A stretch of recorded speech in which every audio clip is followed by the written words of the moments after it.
ځنې خلک وي میشتو ورته چې په خوله کښې سپي تړلی دي دا د شریعت په رو سره انتهایی قبیح حرکت دی عمل دی حضور صلی الله علیه وسلم باقاعده کبیره ګناه یې ټهراو کړی دی چاته زیاره مردوړه بده وینو کول اوراد باد لان تان دا خو هسې هم په شریعت کښې حرام دي چې په چاته لان تان یې هغه زنانه وایي چې ځکه مو په جهنم کښې ډېره ولیدلې چې پاک کښې د لان تان بیماري وه نبي کریم صلی الله علیه وسلم فرمایي چې د منافق په نشانات کښې یوه نشانه دا هدو چې دوی جاړې مردوړې او بکواس او مطلب حد سے متجاوز خبرې کوي او بیا چې یو روایت شردري مې حضور صلی الله علیه وسلم فرمایي چې په تو چې څوک دا وړي صحابه چې مطلب یې ده خور مور دی تا څوک ژاړې وکړي دا تو خوښوي ده ورته وي چې نه نه یا ورته وایي چې تو خپله خویندې ماندې ته ژاړې ما کوي چې یا رسول الله بیا څرنګې خپلې خویندې ماندې ته ژاړې کول حضور صلی الله علیه وسلم احادیث مفهوم دا دی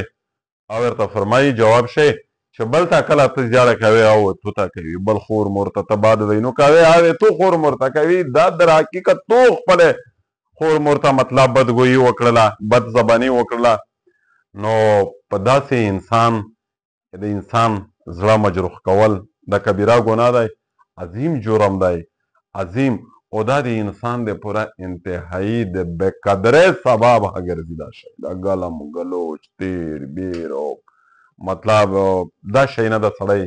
احتراز کوي الله جل شانه دا نشته هغې د نه احتراز کولی توفیق ورکړو ځینې خلک یې عادات جوړوي ژاړې مردوړې هېڅ مخ څټ یې نه کسي دا طریقه نبوي انتهایی دغې په نه ډېره لرې دو رسول الله صلی الله علیه وسلم یوه امتی هونه تخت میشته په چار دو چې حسن کلام پیدا کی صفت په زون شه ایشی گویای ایشا الفاظ دی چوناو ایشی احترام دی لهجی